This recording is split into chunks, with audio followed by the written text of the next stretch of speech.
Eskrima, the indigenous fighting art of the Philippine Islands, also known as Arnis or Cali.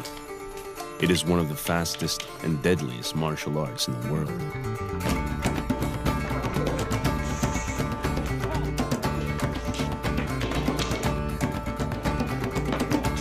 Although commonly perceived as a stick fighting art, it is just one component of a complete fighting system. It includes a mastery of short and long-bladed weapons, as well as a variety of empty hand techniques. The spiritual home of this Filipino fighting art is the island of Cebu. Located in the center of the Philippine archipelago, Cebu has been a trading center and a confluence of cultures since ancient times. Cebu is also home to some of the greatest Eskrima masters in the world.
The history of Eskrima in Cebu began in the 13th century when the Srivijayan Empire from Java ruled most of Southeast Asia.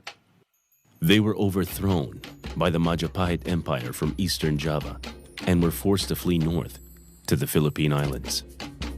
The Srivijayan refugees settled in the central part of the archipelago in what is now known as the Visayan Islands.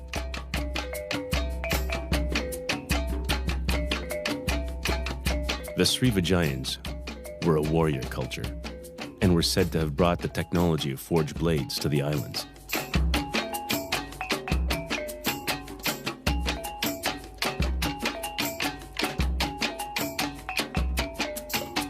When the Spanish came in the 16th century, these Visayan warriors were already practicing a systemized form of warfare against other tribes.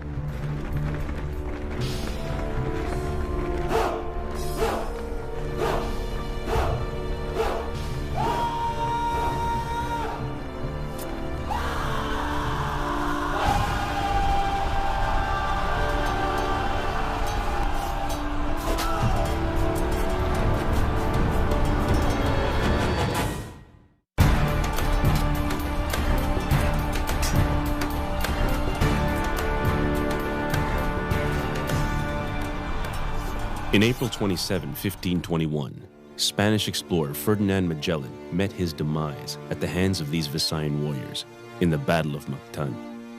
The Spanish returned in greater numbers and with the aid of superior technology, eventually subjugated the islands.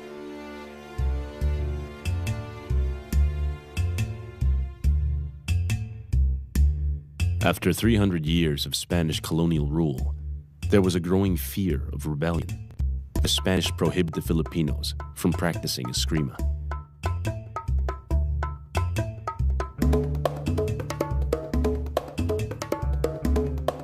The Eskrima masters went underground and began training in secret, using sticks, bolos, and knives, since they were readily available to civilians.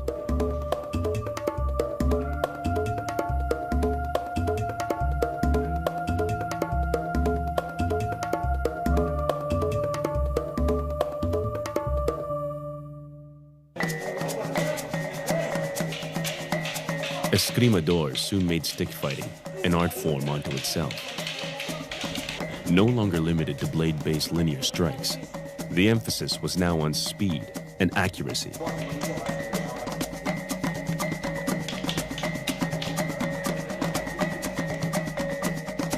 Using the stick, meant that attacks could come from more angles and at closer ranges. Traditional linear is when you strike, it's like a blade. It's a blade pattern strikes, eh? It's like a blade. While the snap wrist, the flicking strike, curving strike is, abanico is part of them. This witik, curving strike. The advantage of this is even if he blocks the strike, it still circles around the defense. Hits it. He blocked the strike, it circles around the defense. Nanay ng napita, igong ko na. Bisay kung saan ba niya, maigong na siya na. Igo. Pagana. Igo. Pagana ko, guko siya. Igo. Pagana ko, iguko siya. Igo gapon.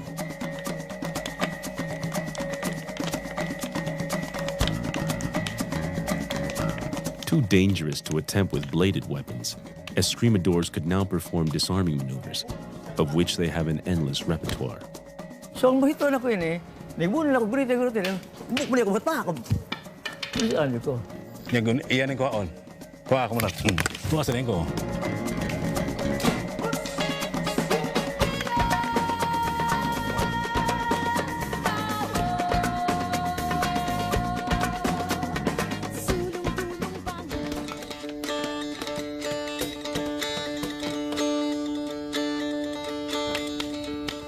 In the early days, each tribe or clan practiced its own system of eskrima. These were closely guarded secrets, which were passed on from one generation to the next. Ang father and his brothers been practicing the art since 1890.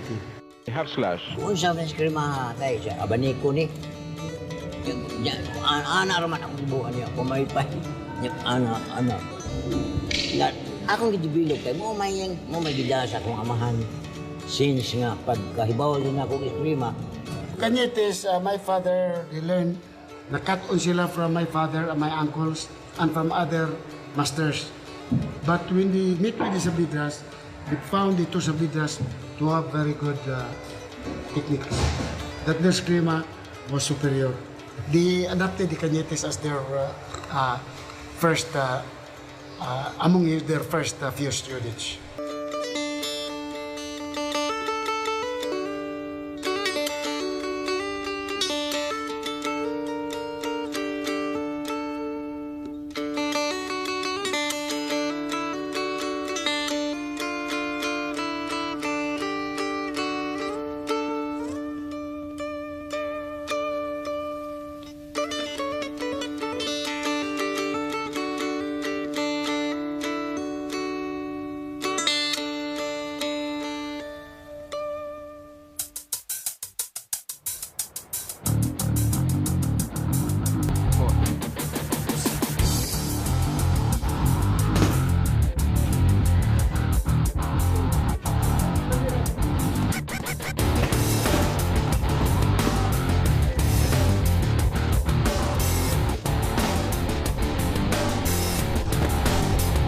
It goes very easy because you can just use this.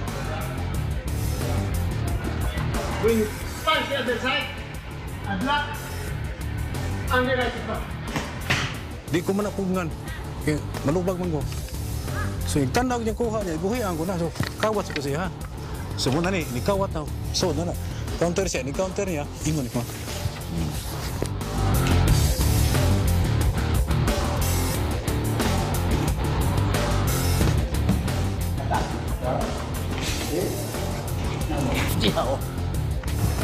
So, bago ka na ko siya. Ito ko na judo ko, sumbag siya, pak. Mag-iatan. Magana niya. Tanaw sitwasyon, hopeless no? Hamang flow niya, padong diri. So, ang flow na ko, padong sa diri, padong sa diri. Paso po. Balik ko mo. Balik mo. Ito ang flow na ko. Di ko siya mo against na ko diri. Kaya kung gana ko mo against siya, against. At against, tuyok sa kumag to. Lubag na siya rin.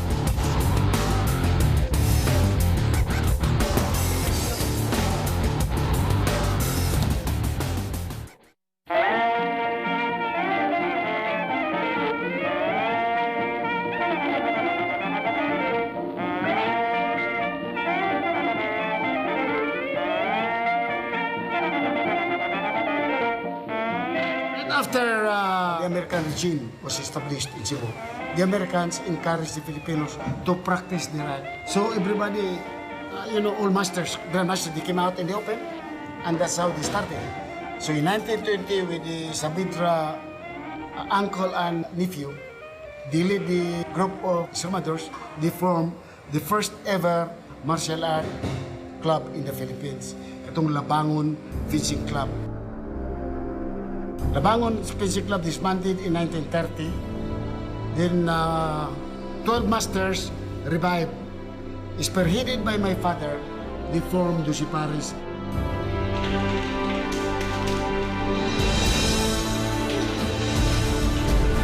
1932, pagkatukod sa Doce Pares, gibuhato nila para nga walay rivalry. Lain-lain ko pareho lain na club la.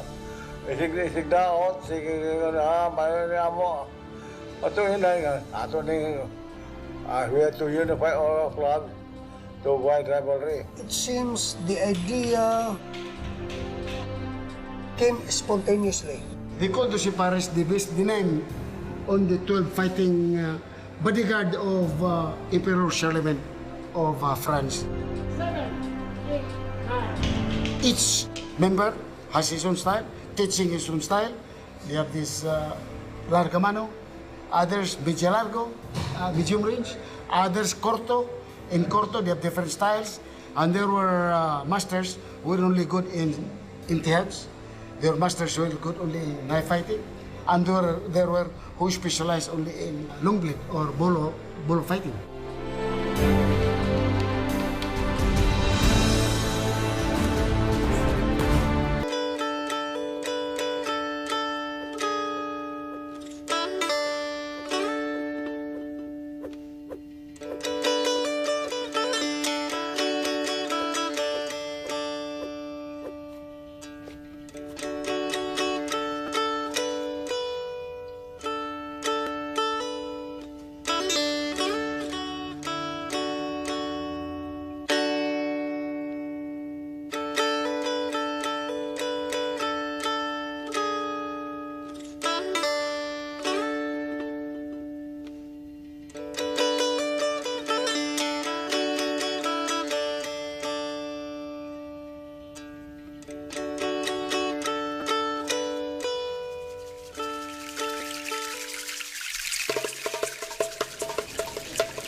Sword ni, shield ni. Sword ni, shield ni. Checking is to monitor, control, plan your attacking weapon with your free hand. When you strike, black, there's always a checking hand. May mo, agdaw na po doon eh. Kaya naaman ni siya pirmi. Bisag piyong nga balin ako, bisag asap sa dagat.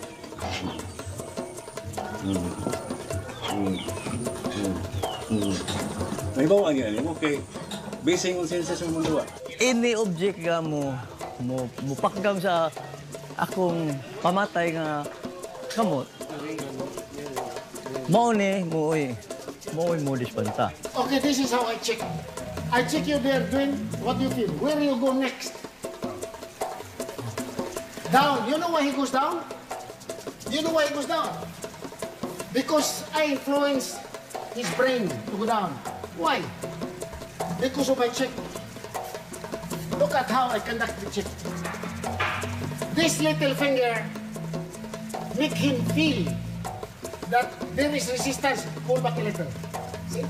There is resistance. You go up. There is resistance. What is an area no resistance? That is where I want him to go. That is the area apparently open for target. May mo blako na po siya pag una niya. Baka na ko. Buko siya. Pukto ako pirmi. Always may na-pirmi. Kaya kung mabante siya, mingo siya. Saan no? Na-pirmi. So when I do like this, I check, automatically he knows there is the resistance, there is no resistance. When he goes near to it, no. No. Because my check just turned to the ferret. He cannot see. Go down. There is. But there is no resistance here. So when he goes like that, when he attack here, no. I can just do it.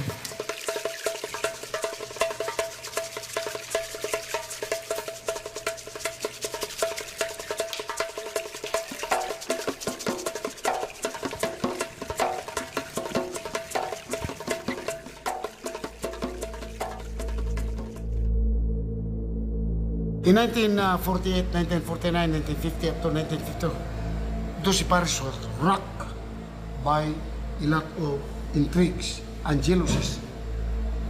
Not only among masters, not so much. It was among the followers of the different masters. Each were trying to outdo each other, that my style, my master style better than yours. The group mainly against each other were the group of Grandmaster Ansyong Bakon and the group of Grandmaster, my uncle, Kakoy Cañete. And there were other groups, minor groups, but these two groups were just, they really hated each other too much jealousy.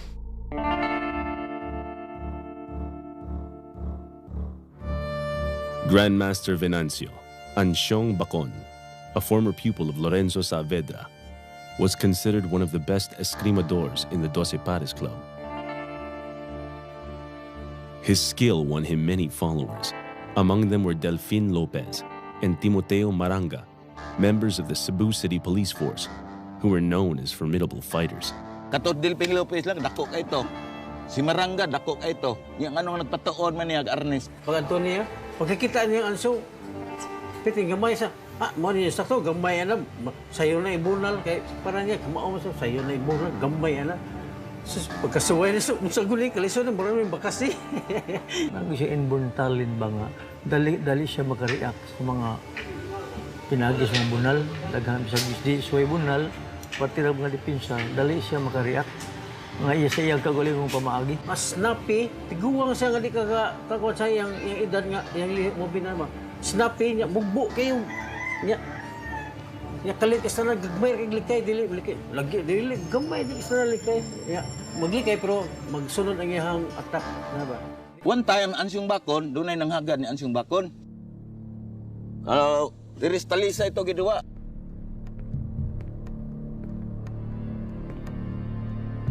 Dua kabuk grote, maragog sungkod god.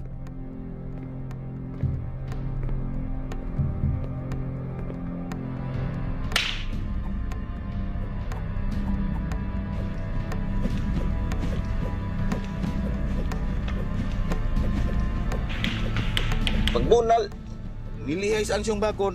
Moto pag-igo, pagsunod bunal, pagkadua may grote niya, tag-as pakistanan. Isagang Ansyong Bakon. Muin man kita. Pagkadabak! Ako sa diri. Gisin sa dagan god.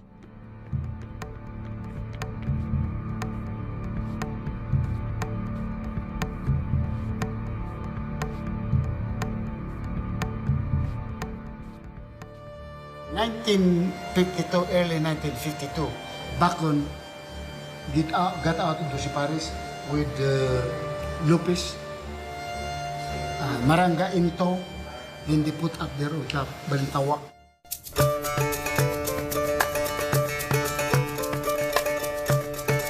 Named after the downtown side street, where they held practice sessions, Ansyong Bakon and his followers developed the Balintawak style of Eskrima. Kaya Doce Pares yan nato, doha man kagarote, amaraman, amara, ana. Hangtod nga, garote o hanting, puntay daga na, puntay daga. Yung una-unang Ansyong nga, mita kuglain ini eh. Mag-imbento kuglain mo to nga, one stick na lang. Balintawak fighters favored a brutal and efficient close-quarter fighting style, more suitable to their urban environment. Kini siya, ipokpok ni, tiri pokpok, bunal ni, sumbag ni, siko ni.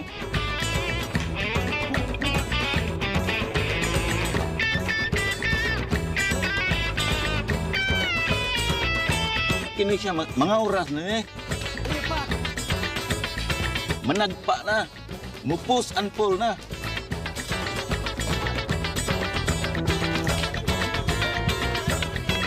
Kini musiko na ni siya.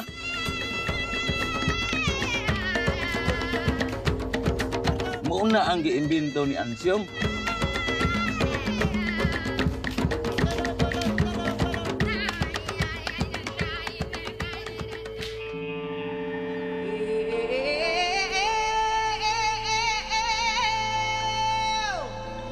An intense rivalry soon formed between the Doce Pares and Balintawak clubs. They began to pit their most able fighters against each other in no-holds-barred challenge fights. They call it the Hoiko Todo or death matches because every time you spar, it's like a duel. You know, no headgear, no protector, and it's full contact. It's fighting. Dueling was a long-standing tradition for Escrimadores. When there were no wars to fight or conflicts to settle, they would seek out one another to test their skill. It was a common practice for the duelists to sign injury waivers before they fought. Severe injuries and even deaths were known to have occurred. Oh, sabot to siya nga. Ipilitan kitang duha, magsabot nga magduwa ta. Ana, pero surrender la ug di kagwanta. Kung sabay credit ana ba? Kung sabay ko niya, may taging una kay kwarta, nga lagi ma, dungog ra. Mas mayo pa na nako. Saya na to. Gidungog ka sa talibon, natuong ka. Tanaw ka. You're not a scrimador if you're not willing to fight. Na naman na.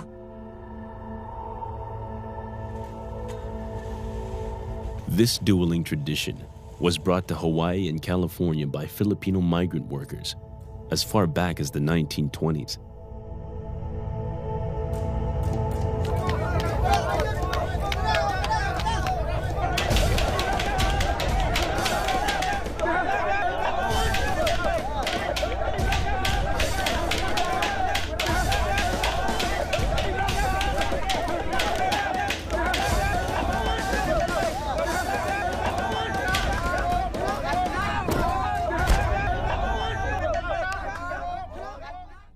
Eskrima stylists, all the masters before, they were just satisfied if they can beat their opponents in deathmatch. Hoiko Todo.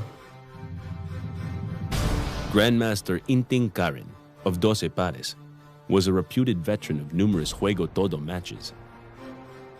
In one famous incident, Inting Karen was attacked by 4 knife-wielding assailants and survived. Incident atong ang iyang kumparinting Muros while the ongoing ng pista sa Mabulo, minus papa to sa knife fighting.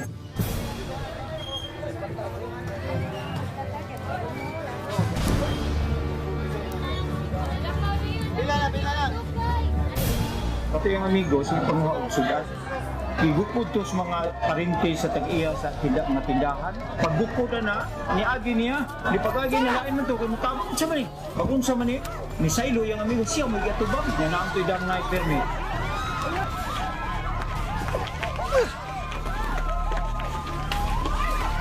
Kupat, doon ka, kapit, kamog. Dinala siya bangko luyo, bangko ba, bangko sa unang nga suligod. Igo siya nga mo itong tumba siya. Pag tumba niya, tiwasan ka siya.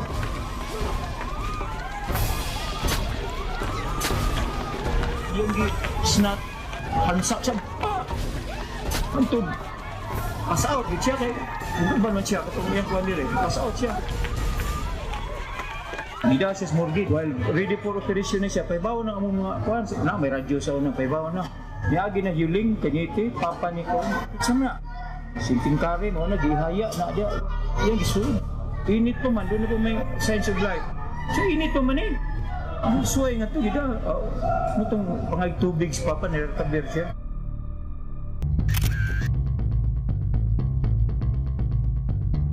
In the main streets of Cebu, the knife is the most common weapon. Eskrima knife fighting techniques are considered some of the best in the world.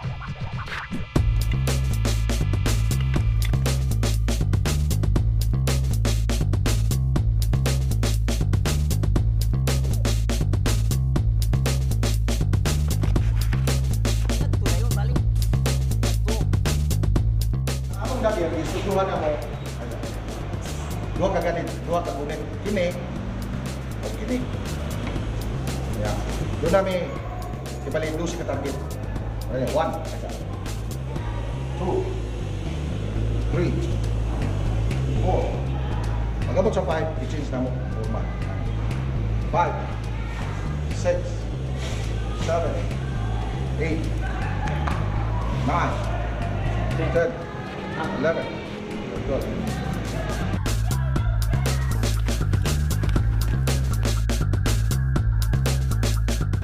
So pag sumbag na niya, pansin na siya dito.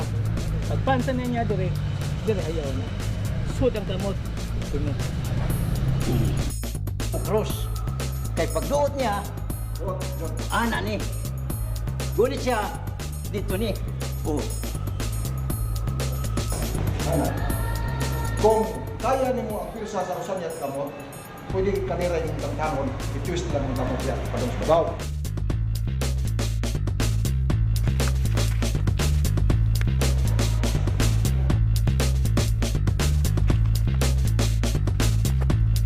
Dire. Pak ni siya. Balik. Na diyon. Ang uban mo naman. Punya, dako kayag diferensya. Kay kini og lupi ka diyan na. Pigo na ang amo dire. Diha. Dire. Hakot na ni siya.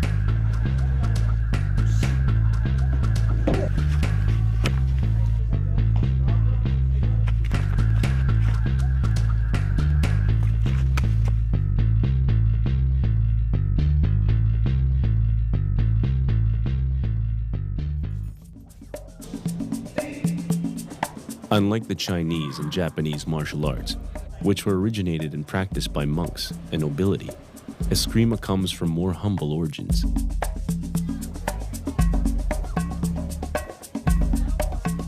Kaya Eskrima God was known to be the art of the poor people. Was known to be the art of the bum. Because some members of Doce Pares, they were criminal elements side. Because they come from the very poor segment of society. Doce Pares was just based in San Nicolas, in Pasay District, for many years. The Pasay San Nicolas district of Cebu was a known breeding ground for many famous escrimadores. Kining area, labi na sa mga Pasil, daghan na yung mga tao mga notorious kaya diha. Kagadong nagtrabaho na spear, nagtrabaho na sa isdaan. Ang ilang usog rin may puhunan nila. Kanya, kung doon ay mga labi na ng union, sila ikuhaon, either himon lang sa striker o himon lang sa cab. Ngayon na ang life diya. Ngayon notorious nga number 1 notorious sa Cebu, ang Pasil. Diya ako nagdako.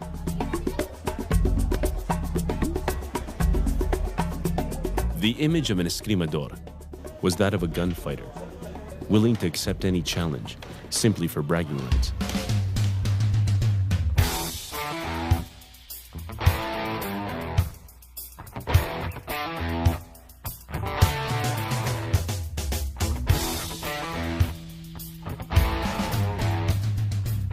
Bitaw ni ang kaniblen tawag. Basta once nga makadungog nga dauton ang among ngan, adto rin ni ngadto.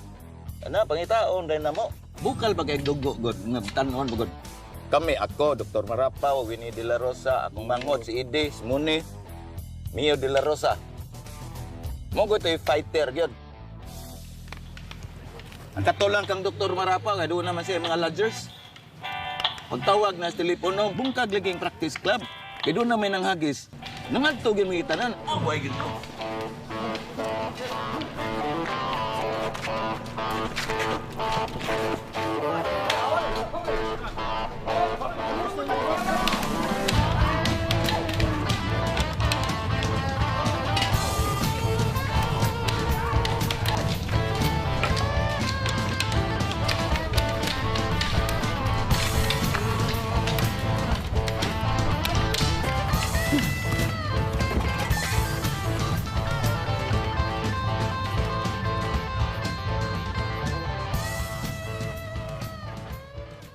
In the early 1970s, Filipino martial arts began emerging into the consciousness of the martial arts world. Doce Pares was invited to perform a series of demonstrations in the United States. June gay primero dito. O niya, kami sunod, kami kakoy. Dodo Pista, kami sunod. We arrived in America in early 75. Gipademonstrate ko nila diya sa, this is documented by Los Angeles, in the school of Dano Santo, group of Muslim. Filipino Kali Academy. Pabula ko to, so, sila, what's your style? I don't know, what do you mean by style? Huwag doon may kalimutan na ito sa style, Doce Pares. Dito naman sila, we just call your style Doce Pares style. Dito na, makindong style kay here, we identify pa rin. Uncle Kakoy, is Cotocombada, Witik-Witik. Momoy is San Miguel style, ng Cortorina. My father's Largamano. Kaya kung Papa Long Range man. So we identify it by personality. Pag ato na mo, the demand quicken. Tinusin ko sa paredaga, knife, blade, said, you're surprised, you practically know everything. I said, don't know, that's what you're doing back home. Para mo, denaryo man. To them, they're surprised kay dito good, kurto ka dyan. Ragamano ka dyan. Kami kay kanan man. The art spread fast. Tungkol kay bago para sa mga tao, they talk to it. Bukang when I came back, akong iinanan sila. The best way to promote an art is to make it into sporting event. It's like boxing, they have sports, football, basketball. But how come when every time we spar, we kill each other? No parents in the right mind will allow their kids to study with us when they know a week later somebody will challenge him to a fight.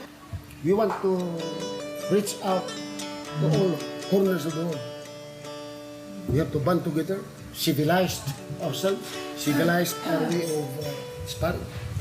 That's the only way. So I formed a committee to draft the tournament rules in Eskrima. When we have the rules, we cannot fight because we don't have equipment. So I designed the headgear, the kickball, the gloves, everything. I designed 1976.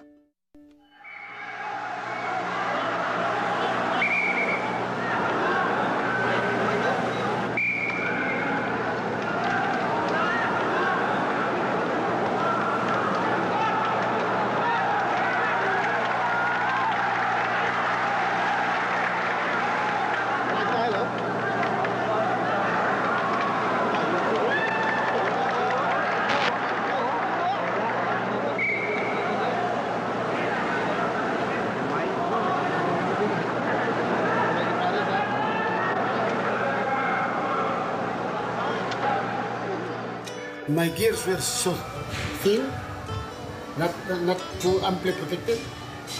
The body gear was only to here. And sometimes they fight without gloves. I put in some gloves there, but some fighters, they're not used to it, they forgot.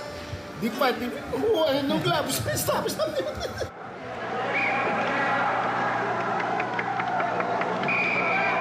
When we started holding these formal tournaments, Coliseum was always full because people thought that we're out to kill each other.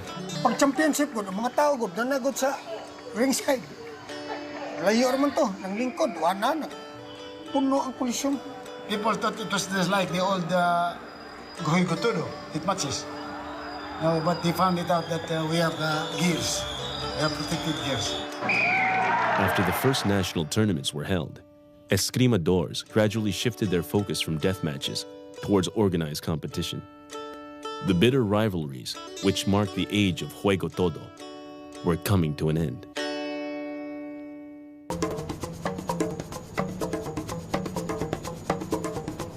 The World Eskrima Cali Arnis Federation, the largest governing body for the promotion of Filipino martial arts through sports, holds the World Championships biennially, with every second championship returning to Cebu. The fighting art of Eskrima is now practiced all over the world. My name is Heather Turnbull, and I'm from Toronto, Canada. Kim André Murdal from Norway. Ferenc Vanko from Hungary. Sarah Charles, I'm from Great Britain. Justin Lemke, I'm from Milwaukee, Wisconsin, USA. Andrea Citarelli, and from Italy.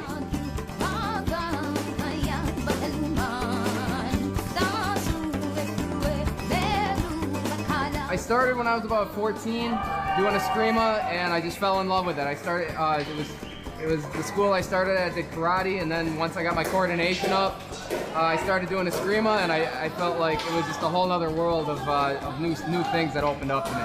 It's exciting, it looked fun. Because I do a multi-system, it means I can do all sorts of things. It's not just stick fighting, I do some knife work, you know, some empty hands. There's a lot to learn, and you don't have to be good at everything. In Eskrima, we can have everything. The really fighting techniques, or just the coordination, or just having fun. Me and my brothers were called that we were born with the stick in our hand.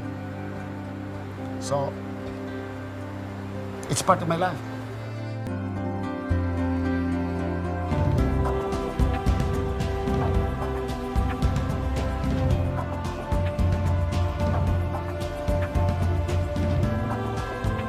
Ang ako nga, masir na ko sa ang hibawaan ako, ngadto sa mga katawhan nga, pamagi, ilang kung anon ba, makatabang po silang kugalingon, parte sa depensa niya, makahon na sila na, kuguan ako, nga mo ni, gatudlo na ko, mo ni,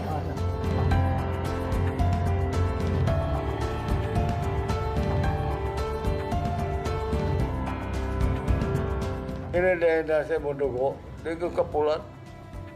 Ang sukaron, di mo ko pulang sima.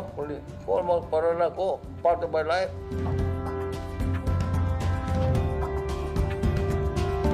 Why retire ni? Ha? Masa pag-retire mo, di ko na i-retire. Di ko na i-retire, di ka ka-retire.